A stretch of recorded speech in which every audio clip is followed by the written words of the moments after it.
the first time I became a parent. The moment I became a parent, I can never forget. Where do I even begin?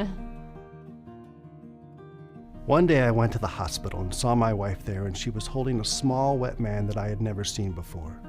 She said, "This strange wet man came out of my body, and now you need to love him." I walked into the delivery room, and my wife was holding our daughter in her arms.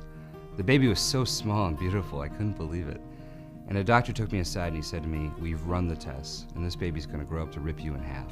And I said to the doctor, "That's the best news I ever heard." I was so worried that I'd screw up or that I wouldn't know the best way to care for my child, but it turns out I didn't have to worry about anything because the owl started feeding my daughter right away. Soon I was showing everyone at work all the pictures of the tiny wet stranger.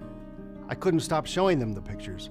I was always handing them a picture of him and saying, "Here is the wet man. I don't know who he is, and he came out of my wife's body." It's definitely exhausting. My husband and I were constantly waking up in the middle of the night to let the owls into the house so that they could feed my daughter seeds, bring her small rocks as gifts, and place a crown made of mice bones on her head. There was a lot of joy, but there was also a lot of stress because I knew that I was responsible for making sure this baby grew up to become the kind of person who could rip me in half. All of a sudden, you live only to serve the small wet man. You are his slave. You need to put all of your food into his mouth. It's very hard.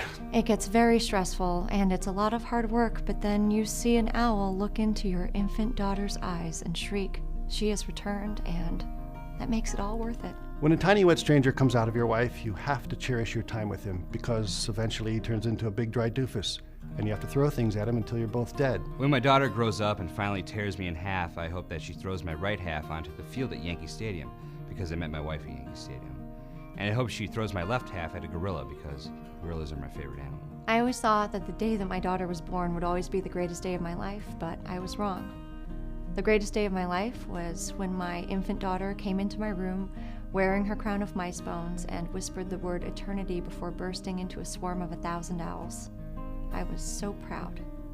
As a parent, every day brings you a little more joy than the day before.